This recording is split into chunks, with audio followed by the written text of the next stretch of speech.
कांग्रेस का भी कोई रिप्रेजेंटेशन इस पैनल में होता तो बहुत उसमें भी आनंद आता उनके साथ बातचीत करने में कि और कितना इंतजार करेंगे। वो ठीक है कि क्रिकेट में भी कहा जाता है कि match is not over till the last ball is bowled, लेकिन ये सिर्फ एक फ्रेज बन जाता है क्योंकि बहुत सारी चीजें राइटिंग ऑन द वॉल। और कम से कम लैंडस्लाइड विक्ट्री या 60 के पार वाली जो बात की जा रही थी वो तो अभी नजर नहीं आ रहा है। रोहन इस बीच कुछ कहना चाह रहे हैं? देखिए, मैं ये कहना चाहूंगा कि ये एग्जिट पोल वाली सरकार की हार हुई है। मैं सुबह से जब बैलेट वोट का काउंट हुआ, पोस्टल बैलेट का काउंट हुआ, तब से मैं कह रहा हूं कि ग्राउंड लेवल सिचुएशन अलग है। ग्रास रूट के जो धरातल के मुद्दे थे, मैं आपको ये भी कहना चाहूंगा, जो सिख धर्म के खिलाफ जो स्टेटमेंट उनके नेता का आया उसका भी इम्पैक्ट 22 सीटों में हरियाणा में हुआ है। जो रिजर्वेशन का मुद्दा है उसका भी इम्पैक्ट हुआ है। तो आप हरियाणा का चुनाव देखेंगे तो हर सीट के अलग मायने थे, हर सीट पे अलग स्ट्रेटेजी की जरूरत थी और वो स्ट्रेटेजी रचने में भाजपा कहीं ना कहीं कामयाब हुई। नायब सैनी से मिलकर उनका इंटरव्यू करके आया था। विनेश फोगाट लगातार जुलाना से पीछे चल रही है, ये खबर आपको दे दें। लेकिन नायब सिंह सैनी का जब मैंने इंटरव्यू किया तो उन्होंने ऑफ द रिकॉर्ड कैमरा बंद होने के बाद एक बात कही थी और वो मुझको आज याद आ रही है और आपके सामने रख देता हूं। उन्होंने कहा था कि गौतम जी, अभी तो आपके सामने देखिए कैमरे में किसी फिगर के बारे में आप पूछ रहे थे, वो मैं नहीं कहूंगा, लेकिन ये आपको बता देता हूं कि जो लोग ये समझ रहे हैं कि कांग्रेस की सरकार आने वाली है, उनको बहुत बड़े सरप्राइज के लिए तैयार रहना चाहिए। भारतीय जनता पार्टी सरकार बनाएगी और अच्छे मेजॉरिटी के साथ सरकार बनाएगी। दूसरी तरफ हम ये भी खबर सुन रहे थे कि खुद भारतीय जनता पार्टी के अंदर इस बात को लेकर एप्रीहेंशंस हैं कि इस बार चुनाव जाहिर है उनके हाथ से निकल रहा है और ये कांग्रेस की तरफ जा रहा है। उनके लिए बड़ी मुश्किलें हैं हरियाणा में। असल में ये दो तरह की बातें जो आ रही थी भारतीय जनता पार्टी के कैंप से, ये क्यों आ रही थी अब निजेश जी, ये भी हम आपसे, लेकिन रागिनी नायक हमारे साथ जुड़ गई हैं। रागिनी नायक, पहले तो आपका बहुत स्वागत है। और अब क्या हम ये माने कि ये अब कंसोलिडेशन की तरफ स्थितियां जाने लगी? रागिनी जी को ऑन एयर कीजिए प्लीज। रागिनी जी अभी हमारे साथ जुड़ने वाली हैं। इस बीच हम जम्मू कश्मीर के नतीजों पर भी बातचीत करें उससे पहले अवनिजेश जी, जो मैं पूछना चाह रहा था, ये कंफ्यूजिंग एक तरीके से फीलर्स क्यों मिल रहे थे बीजेपी के हम से? देखिए, एक जैसे 6 महीने पहले मुख्यमंत्री बदला गया, हाँ, उससे एक सामान्य लगा कि मनोहर लाल खट्टर के खिलाफ बहुत ज़्यादा वहाँ पर एंटी इनकम्बेंसी है। इसीलिए मैं दिनेश आपके सामने एक बात रख रहा हूँ। अगर हरियाणा में बीजेपी जैसी पार्टी, जिसका 2014 से पहले एज सच कोई वहाँ पर स्टेक नहीं था, अगर लगातार वो तीसरी बार सरकार बनाती है तो इस देश में इस बात का एनालिसिस करना चाहिए कि कैसे एक पार्टी बिना कहीं से आए हुए लगातार तीसरी बार सरकार बनाती है। और ये जाटलैंड में खास तौर से मुझे इस बात पे थोड़ी सी आपत्ति है कि क्यों ऐसा मान लिया जाता है कि जाट जो हैं वो बीजेपी के साथ नहीं है। संजीव बालियान वहां पर जिस तरीके से वजह ये मानी गई कि ज्यादातर, देखिए, अगर नॉन जाट मुख्यमंत्री की बात की जाए तो भारतीय जनता पार्टी ने ही देने का काम किया है। इसके पहले जाट ही मुख्यमंत्री रहे आए, भजनलाल जी, और जाट जिसकी तरफ है उसी का ठाठ होता है। भजनलाल नहीं थे मुख्यमंत्री, नहीं, ये एक एक्सेप्शन छोड़ दीजिए, ठीक है ना। तो ये इसको लेकर ये माना जाता रहा कि असल में जाटों के साथ भारतीय जनता पार्टी नहीं खड़ी, लेकिन यहाँ तो कुछ और दिखाई दे रहा है। इसलिए नहीं, मैं कह रहा हूं सिर्फ एक जाति जो है ना, सिर्फ कि मेरा मुख्यमंत्री बन जाए। अच्छा, एक बात बताइए कि भूपेंद्र सिंह हुड्डा या कोई भी जाट के बनने से क्या जाटों के जीवन शैली में क्या परिवर्तन आ गया? कुछ परिवर्तन नहीं आता। ये जो लोग कहते हैं ना कि हमारी जाति के व्यक्ति को टिकट मिल जाए, अरे सिर्फ उसका भला होता है। पिछले 10 साल में जाटों के जीवन में क्या परिवर्तन आप देखते हैं, खासतौर से जब किसान नाराज थे? ये परसेप्शन बना हुआ है ना कि किसान नाराज है। हाँ। अगर इन्होंने, नायब सिंह सैनी ने आते ही कहा कि 27 फसलें जो हैं हम एनएसपी पे लेंगे, क्या इसका फर्क नहीं पड़ा होगा? और सामने देख रहे हैं कि कर्नाटक में एक साल में 1200 किसानों की किसान आत्महत्या कर रहे हैं। हिमाचल में सैलरी देने के लिए पैसा नहीं है। ये 7 गारंटियों का कि हम इतने 100 गज का प्लॉट दे देंगे, कहां से दे देंगे वो? जम्मू कश्मीर के संदर्भ में भी जरा मैं एक फीलर यहां पर आप देख लीजिए। 90 में से जम्मू कश्मीर में के नतीजों की बात कर रहा हूं मैं। 48 में आपको ये गठबंधन कांग्रेस और नेशनल कॉन्फ्रेंस का आगे दिखाई दे रहा है। भारतीय जनता पार्टी 27, पीडीपी 5 और अदर्स 10 पर अभी दिखाई दे रहे हैं। और हमारे साथ यास्मीन इस चर्चा में हिस्सा लेने के लिए अब आप देख रहे हैं कि जुड़े हुए हैं।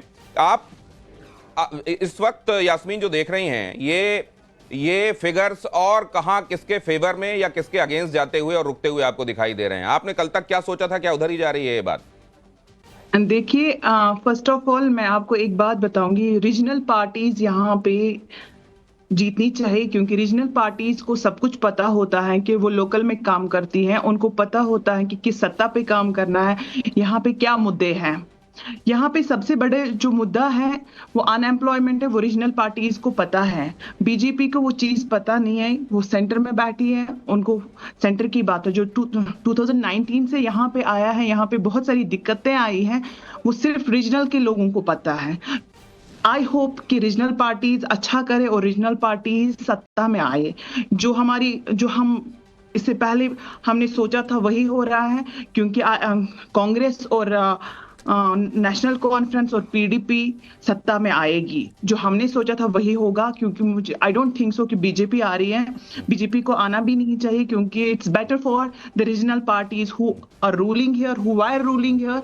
So I hope they can rule here and they know the reasons के problems बारे of में Mumbai. केवल रीजनल पार्टीज को पता होता है, ये आपने एक बड़ा इंपॉर्टेंट स्टेटमेंट दिया है। इस पर मैं जरूर अपने मेहमानों की प्रतिक्रिया भी लूंगा, लेकिन हमारे साथ अमित कुमार भी जुड़े हुए हैं। अमित कुमार हमारे पॉलिटिकल एडिटर, उनको प्लीज हमारे साथ जोड़िए, क्योंकि पता ये चल रहा है कि अभी हमारे साथ इस वक्त कनेक्टेड नहीं है। लेकिन ये जो बात कही जा रही है, क्षेत्रीय छत्रप ही क्या उस इलाके की पॉलिटिक्स और लोगों के जो एस्पिरेशंस हैं उसकी सही नब्ज समझते हैं? क्या दिल्ली की जो पार्टीज कहलाती हैं, वो कांग्रेस कह लीजिए या भारतीय जनता पार्टी, उनको उतना अंदाजा नहीं होता? और क्या उनको दिल्ली की पार्टी कह देना ये ठीक होगा जब उनको नेशनल पार्टी माना जाता है, मतलब हर एक स्टेट में उनकी मौजूदगी मानी जाती है? के जी सुरेश जी। नहीं, देखिए, मेरे ख्याल से ये थ्योरी तो बहुत पहले ही फेल हो चुकी है, विफल हो चुकी है। बीच में जरूर रीजनल पार्टीज आपने देखा कि दक्षिण में आपके उड़ीसा में अभी देखिए बीजेपी आ गई है, और अन्य क्षेत्रों में आपने देखा कि एक क्षेत्रीय दलों को लेकर था। लेकिन मैं समझता हूं कि जो क्षेत्रीय नेतृत्व है राष्ट्रीय पार्टियों का भी, वो भी बहुत संवेदनशील रहते हैं अपने मुद्दों को लेकर, ऐसा नहीं है। रैदर मैं तो ये समझता हूं कि चाहे वो डबल इंजन सरकार वाली कॉन्सेप्ट हो या नेशनल पार्टी का एक जब आउटलुक, एक व्यापक दृष्टिकोण देखते हैं। अब जैसे समझ लीजिए कि तमिलनाडु और कर्नाटक का आपस का झगड़ा है, जब एक राष्ट्रीय पार्टी होता है तो वो संकीर्ण और संकुचित दृष्टि से नहीं देखेगी, क्योंकि उसके लिए दोनों राज्य महत्वपूर्ण हैं। तो मेरा ये मानना है कि राष्ट्रीय दलों का जो है वो कई मायने में उनका महत्व ज्यादा है, और मैं समझता हूं कि वो राष्ट्रीय एकता के दृष्टि से भी राष्ट्रीय दलों का जो है, क्योंकि इसको लेकर, जम्मू कश्मीर को लेकर आप जानते हैं कि नजरिया बाकी राज्यों के हिसाब से उतना ही उनसे बहुत अलग है। या आप दूसरा ये भी समझ लीजिए कि ये भी बहुत सारे दल मानते रहे कि क्या 370 और 35A के बाद के ये वाले चुनाव बहुत सारे बातों की तरफ इशारा करने वाले भी होंगे। ऐसे में एस्पिरेशन की बात करना, दिनेश जी, अगर क्षेत्रीय दल अगर वाकई संतुलन करते राज्य स्तर पर, तो ऐसा क्यों है कि जम्मू के लोग जो है बड़े तादाद में जो है राष्ट्रीय दल के साथ जाते हैं? उसका मतलब क्षेत्रीय दल भी अपना अपना जो है, चाहे जातिगत हो या क्षेत्रीय, उनका समीकरण रहता है, जिसके चलते वे भी पूरे राज्य के साथ न्याय नहीं कर पाते हैं, क्योंकि यही ये पॉलिटिक्स है। और इसमें ये जो बात कहा जाता है कि हम ज्यादा अच्छे से हित समझते हैं जनता का। इसमें एक छोटी सी बात और है कि वैली में, श्रीनगर में बीजेपी का संगठन के स्तर पर कोई एक ऐसा चेहरा नहीं था जिसके आधार पर वहां पर बीजेपी अपनी पहचान बना पाती।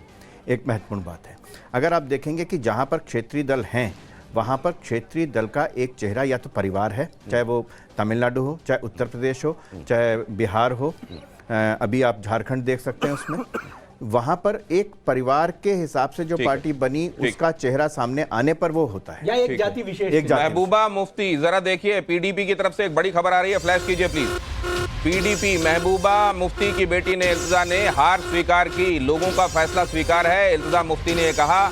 और बिजबहरा में पीछे चल रही है लगातार इल्तिजा, और अब उन्होंने ये मान लिया है कि यही जो रुझान है वो नतीजों में कन्वर्ट होने वाला है। और उन्होंने कहा कि जो भी जनता ने फैसला किया वो सर आंखों पर है। लेकिन अब जरा मैं अमित के पास भी जाना चाहूंगा, हमारे पॉलिटिकल एडिटर। आपका इंतजार बहुत देर से हो रहा था अमित, लेकिन मुझे लगता है खबरें जुटाने के लिए आप कुछ देर के लिए न्यूज रूम से बाहर चले गए थे। क्या क्या बटोर कर लाए हैं खबरों के हिसाब से, खासतौर से हरियाणा में क्या हो रहा है, और अभी इलेक्शन कमीशन की वेबसाइट प्रिसाइसली क्या दिखा रही है? नहीं, देखिए, सबसे बड़ी बात की जो जानकारी है कि निश्चित तौर पर बीजेपी के लिए उत्साहवर्धन का माहौल बना है हरियाणा को लेकर, और इसका नतीजा ये है कि बीजेपी दफ्तर में अगर ये जो रुझान है ये नतीजों में बदलता है तो शाम को आपको प्रधानमंत्री नरेंद्र मोदी बीजेपी मुख्यालय में नजर आएंगे। कार्यकर्ताओं को संबोधित करते हुए। और मुझे लगता है कि बीजेपी के लिए भी बहुत ही एक कार्यकर्ताओं के लिए मोटिवेशनल होगा ये, क्योंकि ये नतीजे अगर आते हैं पक्ष में, जैसा अभी एक तरह से स्टैटिक दिख रहा है 48 के आसपास बीजेपी, तो ये अगर बदलता है तो मुझे लगता है सिर्फ यही नहीं, इसके आने वाले इसका असर जो है आपको महाराष्ट्र चुनाव में भी पड़ेगा। दूसरी बात जो आप बात कर रहे थे जम्मू कश्मीर की, देखिए जम्मू कश्मीर में खासकर घाटी में ये सुबह से हम लोग बात कर रहे हैं कि वहां पर जो वोट है, घाटी इलाके में जो वोट पड़ा था वो बीजेपी पीडीपी को बाहर रखने के लिए वोट पड़ा था, और इसीलिए जो मुस्लिम वोट बैंक पूरी तरह से शिफ्ट हो गया था एनसी की तरफ, और उसका नतीजा आपको दिख रहा है कि महबूबा मुफ्ती की बेटी भी चुनाव हारती नजर आ रही है। और ये हालात थे, और वोट परसेंट वहां पे जिस तरह से महिलाएं निकली, ये बहुत सुखद था। लोग जिस तरह से पांपोर हो या फिर दूसरे इलाके, बारामूला इलाके, तमाम जगहों पे मैंने देखा जिस तरह से लोग घर से बाहर निकले, 370 के हटने के बाद के माहौल का ही नतीजा था कि 60% से ज्यादा लोग घर से बाहर निकलकर वोट दे रहे थे, जहां पर कभी 2% 1% वोट था। लेकिन ये बात भी सच है, बड़ी खबर आ रही है आप जो बता रहे हैं, उसी का एक्चुअली ये एक्सटेंशन है। भारतीय जनता पार्टी के लिए खुशखबरी ये है कि 4.5% का इजाफा उसके वोट शेयर में दिखाई दे रहा है, और खासतौर से अर्बन जो वोट परसेंटेज है वो उसका बहुत बढ़ा है। मतलब जो शहरी मतदाता हैं वो बड़ी तादाद में भारतीय जनता पार्टी के साथ में गए हैं। अजय वर्मा कांग्रेस के लीडर हमारे साथ यहाँ इस चर्चा में जुड़ रहे हैं। बहुत स्वागत है आपका अजय जी। नमस्कार। शुरुआत सुबह की तो आपके लिए शुभ दिखाई दे रही थी, अभी भी मंगल है, आज मंगलवार है। देखिए दिनेश जी, मैं यहाँ पर देखिए एक कहावत आपने सुनी होगी कि 2 शेरों की लड़ाई में झुंडों का नाश होता है। इस भारत के लोकतंत्र की गरिमा का एक लोकतांत्रिक कंट्री है।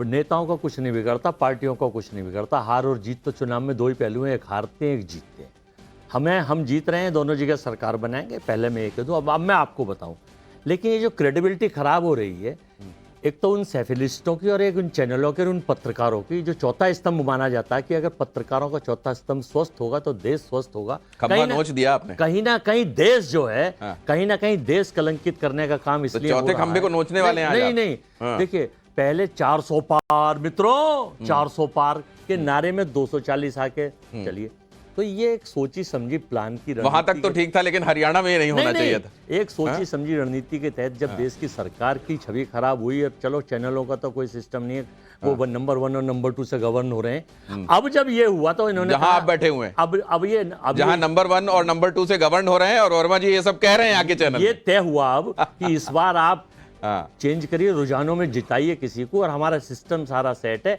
हम चेंज कर लेंगे। लेकिन हमें भरोसा है लोकतंत्र में, सरकार हमारी दोनों जगह बनेगी। तर्जुमानी वर्मा जी गजब करते हैं। लेकिन सही बात यह है कि ये इंटरप्रिटेशन मेरे ख्याल से वर्मा जी के अलावा आज कोई नहीं कर रहा होगा। जो पत्रकारों की छवि खराब और चैनल और सैफलिस्टों की लोग, अरे कांग्रेस की तो ठीक है ना, वर्मा जी की तो ठीक है। पार्टी का कुछ नहीं बिगड़ता दिनेश जी, मेरी बात समझ लीजिए, मैं आपके लिए नहीं कह रहा। लेकिन आपने बहुत बड़ा इल्जाम लगाया है। एक तो ये कि सब कुछ सेट है, यहां तक कि चैनल सेट है, नंबर 1 और 2 के। एक बड़ी खबर आ रही है, जरा उसकी तरफ मैं चल लूं। एक बड़ी खबर दिखा दूं, हरियाणा के शहरी क्षेत्रों में बीजेपी का दबदबा। अरे ये ब्रेकिंग तो बता देने दीजिए दर्शकों को। हरियाणा की कई सीटों पर अभी भी कांटे की टक्कर चल रही है। कालका सीट से बीजेपी 456 वोटों से, इंद्री सीट से 592। ये जो आप देख रहे हैं ना, 400, 500, 25 वोट, 20 वोट, 100 वोट, 150 वोट। अब ये जो आप देख रहे हैं, देखिए 170 वोट, ये जाहिर है बहुत करीब का मामला है, और इसीलिए अभी भी वर्मा जी इस बात को लेकर आश्वस्त हैं कि कांग्रेस सरकार बनाएगी। लेकिन ये आप देखिए, एक बार टैली देख लीजिए, 90 में से 90 के रुझान ये 49 हैं। इधर जम्मू कश्मीर की टैली पढ़ देता हूं पहले। जम्मू कश्मीर में नेशनल कॉन्फ्रेंस और कांग्रेस 49, बीजेपी 26 और पीडीपी 5, अदर्स 10। इल्तिजा ने अपनी हार भी मान ली बिजबेहरा से। अब देखिए हरियाणा में आ जाइए, जहां की मुख्य बात चल रही है। 49 भारतीय जनता पार्टी। अब मान लीजिए इसमें करीब, बहुत करीब वाली सीटें जो हैं वो 10, 20, 25 कितनी मानी जाएं, और उस हिसाब से चीजें कितनी बदल जाएंगी अगले 1 घंटे में, यह भी एक महत्वपूर्ण बात है। 35 सीटें कांग्रेस, जेजेपी 0। दुष्यंत के लिए बड़ी बात यह भी है कि न सिर्फ कांग्रेस नंबर 1 पर है, भारतीय जनता पार्टी नंबर 2 पर उचाना कला में, बल्कि 3 इंडिपेंडेंट भी दुष्यंत से आगे चल रहे हैं। आम आदमी पार्टी ने खाता नहीं खोला है, अदर्स 6 पर दिखाई दे रहे हैं। अदर्स 6 पर लोग ये कह रहे थे, असल में जब अदर्स का खाता बढ़ता है और ये मुकाबला जो है वो त्रिकोणीय या बहुकोणीय होता है, तो कहा जाता है जो 2 मुख्य पोल्स होते हैं उस फाइट में, उनमें से जो फाइट का मार्जिन होता है वो कम होता चला जाता है। क्या आम आदमी पार्टी के लड़ने से वर्मा जी खेल बिगड़ा है? नहीं, देखिए, आम आदमी के लड़ने से कोई खेल नहीं बिगड़ा। स्वाति मालीवाल ने कहा है केजरीवाल ने गद्दारी की है इंडिया अलायंस के साथ। अगर आम आदमी पार्टी का आता तो सामने आम आदमी पार्टी को 1 सीट और 2 सीट तो कोई दिखाई देती है आपको। हरियाणा का ट्रेंड बिल्कुल अलग है, देखिए 1% से कम। वहाँ हरियाणा का ट्रेंड बिल्कुल अलग है, वहाँ कांग्रेस और बीजेपी की टक्कर है। लेकिन मैं जो आपको बताना चाह रहा हूँ 3-4% भी अगर ले गए वो अपने साथ, नंबर वन, मान लीजिए, और ये 200 300 की जो मार्जिन है, यहाँ फर्क नहीं पड़ेगा। नंबर 1 और नंबर 2 का जो खेला है वो अविस्मरणीय रहेगा, इसमें कोई डाउट ना माने आप। क्योंकि आप देखिए कब से कैसे क्या दिखा रहे थे और कहाँ कब क्या था, और अब एक आधे घंटे में केवल 9:30, मैं बीच में बस एक चैनल से उठ के आपके आया हूँ। यही बात मैं अभी बता रहा था। देखिए वर्मा जी, इस पर भी कमेंट लूंगा। जेजेपी चीफ दुष्यंत चौटाला 6ठे नंबर पर, हाँ, डेप्यूटी सीएम रहे हैं वो, इनका तो और 6ठे नंबर पर चले उसका गए। कारण है, देखिए जाट फैक्टर्स बड़ा हरियाणा में काम करता है। मैं भी कई विधानसभाओं में वहाँ रहा, मैं रोहतक में भी रहा, मैं रेवाड़ी भी रहा, मैं सोना भी रहा, मैं गाजियाबाद गुरुग्राम में भी रहा, मैं काफ़ी जगह मैंने देखा। तो मुझे ये लगता था कि जाट वोट जो है इस वक्त, और वहाँ के लोग दुष्यंत चौटाला को सबक, क्योंकि भ्रष्टाचार से लोग बहुत दुखी थे। अरे लेकिन उसी जाट का तो हम इंटरप्रिटेशन कर रहे हैं। जाट वोट बढ़ा है, जाटलैंड में भारतीय जनता पार्टी का वोट बढ़ा है। वो कांग्रेस को गया है सारा, आप चेक कर लेना, शाम तक जो खबरें आएंगी वो जाटलैंड का वोट। एक बार फिर से जाटलैंड वाला जो भारतीय जनता पार्टी के संदर्भ में ब्रेकिंग थी, एक बार फिर से फ्लैश कीजिए। एक बार वर्मा जी के सामने भी प्ले करूंगा, लेकिन अमित आपके पास आने से पहले एक बार रोहन के पास ये समझने के लिए जाना चाहता हूं कि इस बार मतलब पोस्टर्स को ये कह दिया गया सरकार की तरफ से, वर्मा जी कह रहे हैं कि एक काम करो, रुझानों में दूसरी पार्टी को आगे दिखा दो और फिर देखो हम खेला करते हैं, लोगों को सरप्राइज करेंगे और शाम को हम बीजेपी हेडक्वार्टर में जाके प्रेस कॉन्फ्रेंस कर देंगे। सारा पर्चा लीक है आपका वर्मा जी के पास। दिनेश जी, कहिए कहिए कहिए। दिनेश जी मेरी आवाज आ रही है आपको? हाँ आ रही है, प्लीज। दिनेश जी देखिए, अभी हमारे साथी कांग्रेस के प्रवक्ता बोल रहे थे, ये उनकी गलती नहीं है। सारे प्रवक्ताओं को अपनी सुबह की स्पीच बदलनी होगी, क्योंकि उनकी एग्जिट पोल वाली सरकार जो है वो हार चुकी है। तो थोड़ा सा ब्रेक ले और वापस ब्रेक लेकर अभी क्यों हारे उसके कारण पे चर्चा करें। दिनेश जी, ये जो डिवाइड एंड रूल वाली जो राजनीति थी, मुझे लगता है ये राजनीति की हार हुई है। हरियाणा ने 36 बिरादरी बोलते हैं, वहाँ पे 36 बिरादरी होती है, सबने भाजपा को वोट दिए। अगर आप सीटों का एनालिसिस करेंगे, जो करीब 49 सीटें प्लस थोड़े 2 इंडिपेंडेंट गिनेंगे, हर जगह पे भाजपा को वोट मिले। इवन रोहतक जैसे वहाँ पे भी भाजपा आ गए। तो ये जो डिवाइड वाली जो राजनीति है दिनेश जी, हरियाणा की जनता को पसंद नहीं आई। दलित, जाट, नॉन जाट, पंजाबी। और दूसरी बात सुनिए, आप लोग संविधान के नाम पे तो पूरी राजनीति की, और वहीं पे आप संविधान के नाम जो सबसे बड़ी नेता है उसके साथ अन्याय होता है। पंजाबी सिख धर्म के खिलाफ आप स्टेटमेंट करते हो, और एक ही नेता जिसको 72 सीटें दी गई, ग्रास रूट पे बाकी भी लीडर थे, उनकी आवाज नहीं सुनी गई, और पूरा हाईकमांड डिस्कनेक्ट हो चुका है। उनको मालूम ही नहीं है धरातल पे क्या हो रहा है। जैसे एग्जिट पोल वाले यार, इनके हाईकमांड सबके मिलके जो कल तक सरकार बनाई थी, आज सुबह पोस्टल बैलेट की सरकार हुई थी, उसके सामने जनता की सरकार की जीत हुई है। जो माइक्रो मैनेजमेंट की मैं बात कर रहा हूँ, बूथ टू बूथ मैपिंग की बात कर रहा हूँ, और 10 साल की एंटी इनकम्बेंसी को किस प्रकार से खारिज किया जाए, ये भाजपा ने पूरे ये पहली बार नहीं है कि जहां माहौल जिस पार्टी के फेवर में दिख रहा हो, रुझान पहले बात करने में आपको जिस तरफ जाता हुआ दिखाई दे रहा हो, नतीजे दूसरी तरफ की राह पकड़ लें। और बहुत अच्छे से इसमें छत्तीसगढ़ वाला मुझको उदाहरण याद आता है, जहां लड्डू बट गए थे, बैंड बज गए थे, सब हो गया था। मध्य प्रदेश वाला भी याद आता है। तो ये पहली बार नहीं हो रहा। लेकिन अमित, आपके पास ये क्या खुद भारतीय जनता पार्टी के लिए एक प्लेजेंट सरप्राइज है, या असल में जो लोग चुनाव पढ़ने की कोशिश कर रहे थे उनके लिए हो सकता है सरप्राइज, लेकिन भारतीय जनता पार्टी का कार्यकर्ता काडर जो वहां पर चुनाव लड़वा रहा था, उसको मालूम था क्या होने वाला है? देखिए, दो चीजें हैं। मुझे लगता है कि दोनों चीजों को एक साथ ही अब जोड़ के देखना पड़ेगा। लेकिन निश्चित तौर पर वहां पर जिस तरह से बहुत कम समय पहले ही मुख्यमंत्री बदला गया, इस बात को बीजेपी ने भी स्वीकार किया कि वहां बदलने की जरूरत है, बदलाव हो गया। लेकिन मुझे लगता है इसके बाद जिस तरह से बड़े बड़े फैसले किए गए, चाहे जॉब को लेकर बात कीजिए या फिर वहां पर अब जो मैनिफेस्टो भी हुआ उसमें अग्निवीर की बात कर दी गई कि हम उसको सरकारी नौकरी देंगे, तो ये तो एक फैक्टर है ही। लेकिन निश्चित तौर पर बीजेपी के भीतर भी इस बात को लेकर थोड़ी सी आशंकाएं थी वहां के नतीजों को लेकर।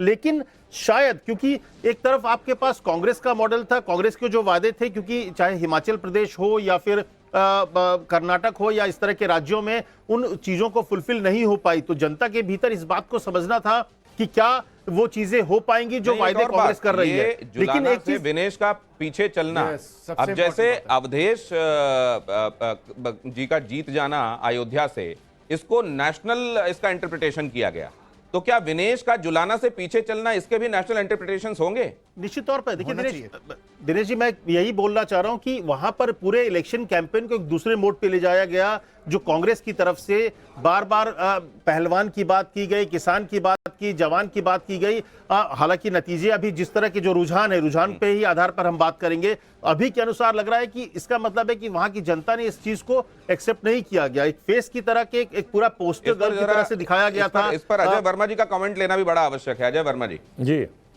जुलाना, देखिए जुलाना में निश्चित तौर पे हम जीतेंगे, क्योंकि वहाँ के लोगों ने कहा था कि बेटी को न्याय मिलेगा। ठीक है, टेम्परेरी फेस आ रहा है, आने दीजिए। अभी तो 16 राउंड या 14 से 16 राउंड होने हैं। 2 राउंड मैं समझता हूँ, 2 और 3 राउंड कंप्लीट भी नहीं हुए हैं अभी। कहीं कहीं 2, कहीं 3 चल रहा है। और जाटलैंड्स की जो वोट्स हैं, वहाँ की काउंटिंग तो 34 अभी और 50 का डिफरेंस दिखाई दे रहा है जी। 34 और 50, टैली देखिए ऊपर स्क्रीन में टैली देखिए। भारतीय जनता पार्टी 50, कांग्रेस 34। सुबह की टैली थी 60 और 22, अब की टैली है 34 और 50। अब 11:30 बजे। हाँ, लेकिन ये 1 बजे तक ये उल्टा होगा। 50 अमित के पास ये जरा समझिए। अमित, आपके जो रिपोर्टर्स हैं वहां जगह जगह पर हरियाणा में, वो क्या कह रहे हैं खासतौर से ये मार्जिन के हिसाब से? ये 50 और 34 वाला भी अभी रुझान, इसको कंसोलिडेटेड रुझान अब भी नहीं समझा जाना चाहिए? मार्जिन इतना कम है क्या? जी हाँ, देखिए मैं अभी भी इसको कहूंगा कि अभी भी कम से कम 10 से 12, कम से कम 15 ऐसी सीटें हैं जहां पर मार्जिन जो है वो 1000 के आसपास है, जिसको अभी आप इंतजार करना पड़ेगा। लेकिन हाँ, ये है कि वो जो हर राउंड के बाद जो नंबर्स बढ़ रहे हैं, नहीं, ये 16 का डिफरेंस जो अभी दिखाई दे रहा है। जी हाँ, 45 चाहिए, 46 चाहिए सरकार बनाने के लिए, 50 पर भारतीय जनता पार्टी दिखाई दे रही है, 34 है कांग्रेस। ये क्या आप कह रहे हैं 10-12 और यहां 16 का ये डिफरेंस है? नहीं, इसलिए मैं कह रहा हूं कि 10-12 सीटें ऐसी है जहां पर मार्जिन बहुत कम है, तो इसलिए थोड़ा इंतजार करना पड़ेगा नतीजों के लिए। 12 उधर बढ़ गए, 12 इधर घट गई, तो वहाँ 38 और वहाँ 46। तो चलिए ये वाला भी सुन लीजिए। देखिए, जिसको जो रास आएगा वो वाला गणित लगाएगा, और अजय जी ये गणित लगा रहे हैं तो बुरा नहीं लगा रहे हैं। लेकिन अब ये हमारे साथ शिवम त्यागी जुड़ चुके हैं। शिवम त्यागी को मैं आज सुबह से देख रहा हूं चैनलों पर, और शिवम, सुबह जब शिवम से बात हुई तो किसी ने ये पूछा कि आज आपकी चेहरे की रंगत थोड़ा कम लग रही है, और मुस्कुराना आपको, वो कहते हैं ना कि अगर मुस्कुरा रहे हो तो अच्छा है, मुस्कुराना पड़ रहा है तो मसला है। लेकिन अब शिवम, ये चेहरे की मुस्कान आपकी, ये स्वाभाविक है ना अभी, और सुबह भी स्वाभाविक थी? दिनेश जी, बहुत सारी जगह तो बीजेपी ने सुबह चैनलों पे अपने प्रवक्ता ही नहीं भेजे थे। नहीं, शिवम तब भी थे। नहीं, ये तो शिवम तब भी थे। मेरा सवाल का जवाब ले लेने दीजिए। ये बहुत कम मार्जिन से जीत हार का फैसला कई सीटों पर होने वाला है। 12-15 सीटें ऐसी बताई जा रही हैं, इसलिए इन रुझानों का, अभी ये 49 हो गया जो 50 पहुंचा था अभी मार्क बीजेपी दोनों तरफ से ये है।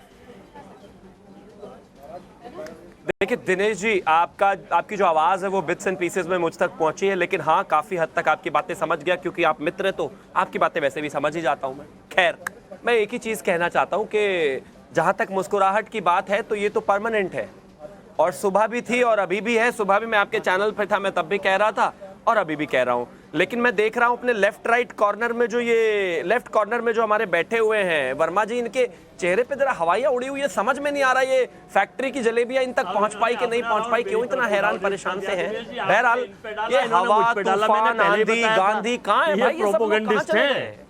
65 सीटें प्रिडिक्ट कर रहे थे, क्या हुआ? 60, 65 छोड़िए, 50 पर नहीं पहुंच पा रहे, 40 के लाले पड़ रहे हैं।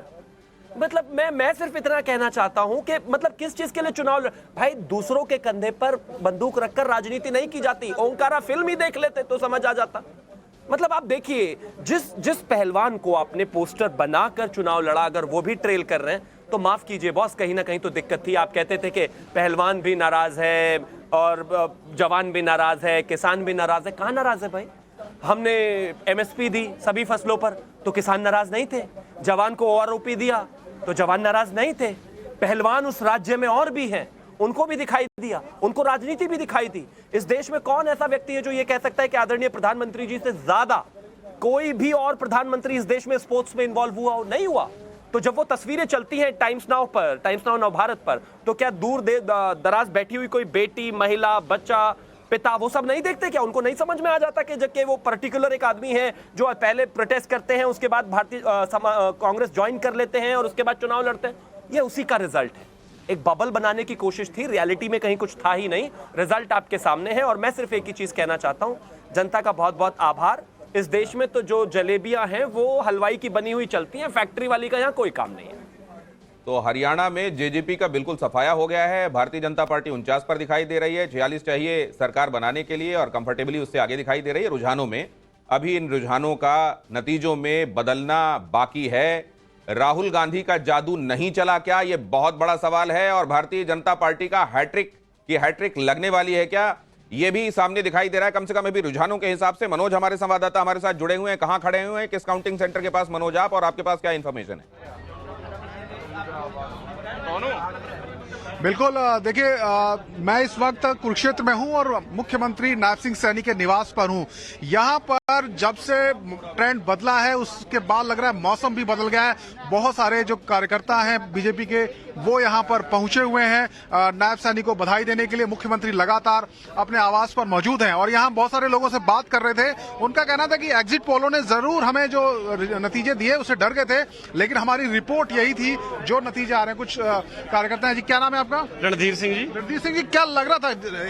हमारी जीत पहले ही डेफिनेट थी, पर जो एग्जिट पोल आए थे उसमें थोड़ा सा हमें डर हो गया था, नहीं तो 50+ की अंदाजा पहले ही था शुरू से ही, क्योंकि अब की बार सभी बिरादरीज ने, सभी समाजों ने नायब सिंह सैनी को वोट दिया है। सैनी जी का जब इंटरव्यू हो रहा था, टाइम्स नाउ नवभारत कर रहा था, तो मनोज भी वहां मौजूद थे और ये बात नायब सैनी कह रहे थे। हालांकि अगर ये इतना ही कंफर्म होता कि वो सरकार बनाने वाले हैं तो उन्होंने ऑन कैमरा ये बात कह दी होती। हालांकि आपको चुनाव का भी और उसकी प्रक्रिया को भी रिस्पेक्ट करना होता है। मैं दिनेश जी कुछ कहूँ, देखिए नायब सैनी जी आज सुबह में डिबेट सुन रहा था, बीजेपी के कोई प्रवक्ता किसी चैनल पे नहीं थे और जबकि रणवीर तो घर में सो रहे थे, इससे क्या फर्क उठाने के भी प्रयास किया गया। मैं बता रहा हूँ ना अभी सर, नायब सिंह सैनी ये कह रहे थे कि हमारे पास सारे सिस्टम है, हमारी बात हुई है नंबर 1 नंबर 2 से, हमारे पास और ऑप्शन है, हम तैयारी करके बैठे, हम सरकार बनाएंगे। जो है ना, ये कहां से आप लेकर आते हैं स्टेटमेंट तो सुन लीजिए। ये आप कहां से लेकर आते हैं, इसको कैसे प्रमाणित आप करेंगे? ये जो बातें हैं ये मनगढ़ंत बातें हैं जिनको आप कह देंगे, कहकर निकल जाएंगे। ये ग्रेपावाइन, ये इस तरीके की बातें करना जिसको आप तथ्यों के आधार पर प्रमाणित न कर पाए, ये आपकी खींच दिखाएगा। आप सुबह की तो गौतम जी इनका स्टेटमेंट तो सुन लीजिए, नायब जब पूजा कर रहे थे मंदिर में उसके बाद का। मैं नहीं कह रहा, आप सुन लीजिए, चलवा लीजिए अपने चैनल पर।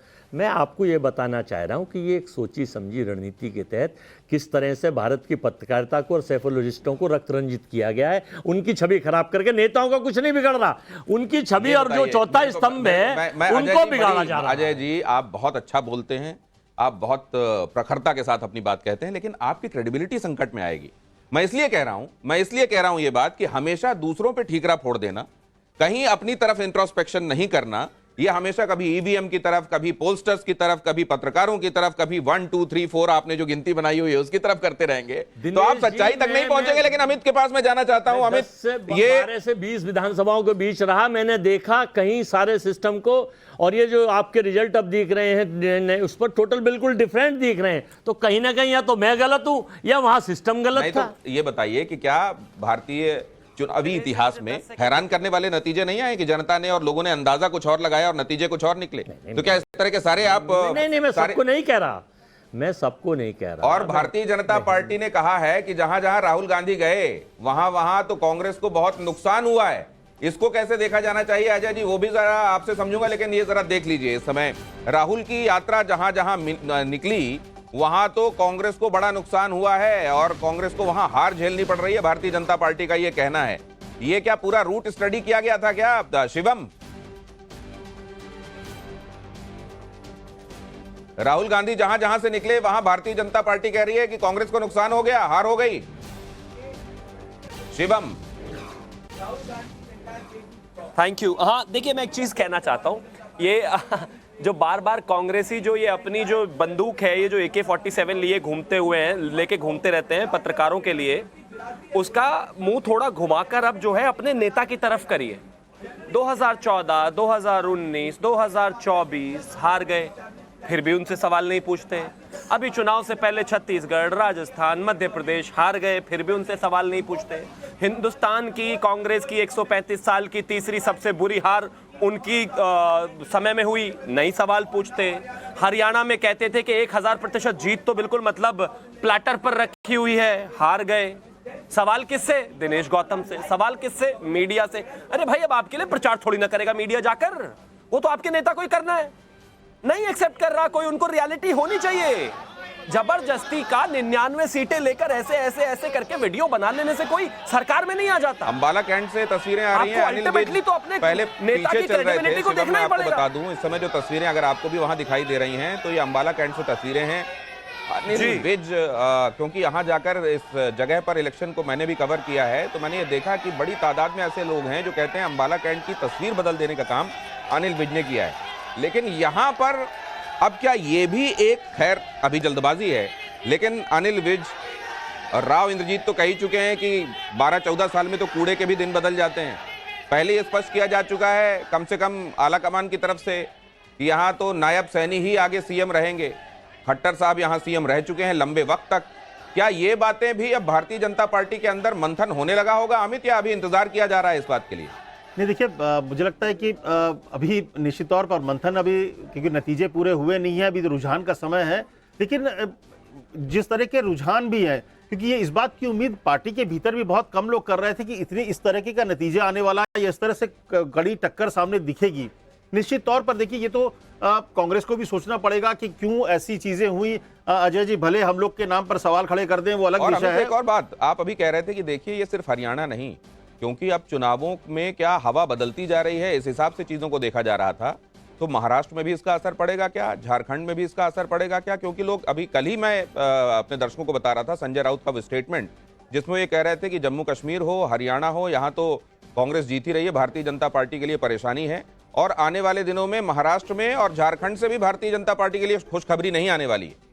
ये देखिए, मुझे लगता है कार्यकर्ता के लिए बहुत मोटिवेशनल होगा ये, क्योंकि कहीं ना कहीं 240 आने के बाद जो बीजेपी का जो कार्यकर्ता था उसको लग रहा था कि उस तरह से चीजें नहीं हुई, अंदर एक निराशा वाली बात आ रही थी। पिछले 3-4 महीने से माहौल भी ऐसा लग रहा था कि एक नैरेटिव सेट किया जा रहा था कि ये सरकार अब डिरेल हो गई है, नरेंद्र मोदी की सरकार डिरेल हो गई है, इनको फैसले वापस लेने पड़ रहे हैं।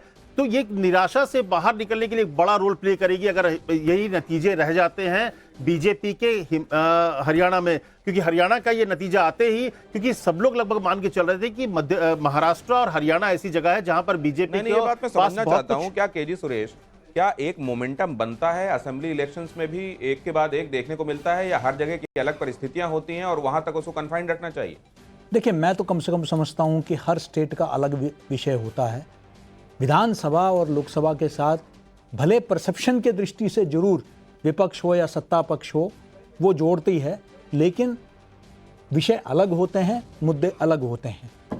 ये भारत की जो मतदाता है उसका परिपक्वता है कि वो निगम परिषद का चुनाव का भी उसके लिए विषय अलग है। इसलिए आपने कई वर्षों तक देखा कि स्थानीय इकाइयों में दिल्ली की जनता किसी और को वोट करती थी, विधानसभा में किसी और को करती थी और लोकसभा में किसी और को करती थी। और इस बात को और मैं ये मानता हूं कि वही रहा। लेकिन ये भी दिनेश जी एक हकीकत है कि इस बार मैंने शुरुआत में भी कहा कि परसेप्शन का जो बैटल है उसमें हरियाणा के मामले में बीजेपी पीछे रही थी, और जिसका कहीं ना कहीं जो है बीजेपी के कार्यकर्ता स्वयं कहीं ना कहीं शिकार भी हुए।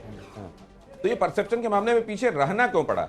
वो इसलिए कि एक जैकपी फैक्टर है, जैसे बताया गया कि जवान किसान पहलवान, जैकपी बताया गया। अब ये जैकपी फैक्टर है, वो इस तरीके से स्ट्रॉन्ग नैरेटिव, एक आख्यान खड़ा किया गया। कह रहे हैं कि मार्केटिंग के हिसाब से, अपने आप को नैरेटिव बिल्डिंग के हिसाब से कांग्रेस ने आगे रखा, लेकिन वो कम से कम नतीजों में उनको फायदा नहीं दे रहा है। अभी स्पष्ट तो दिखाई नहीं दे रहा है। मतलब ये जो कहा जाता रहा है अवनीश जी कि perception is the reality in politics, ये हर जगह सही नहीं है। दिनेश जी, एक बार मैंने एक पोस्टर से पूछा कि इलेक्शन जो है फैक्ट्स पे लड़ा जाता है, तथ्यों पे या परसेप्शन पे, तो पोस्टर का प्योरली कहा कि परसेप्शन पे लड़ा जाता है। परसेप्शन पूरा कल शाम तक या आज सुबह 9 बजे तक परसेप्शन ये था कि कांग्रेस ने हरियाणा में सरकार बना ली है। और कांग्रेस में अगर आप देखेंगे हरियाणा में हुडा से भी ज़्यादा अगर किसी के इंटरव्यू हुए तो विनेश फोगाट के हुए।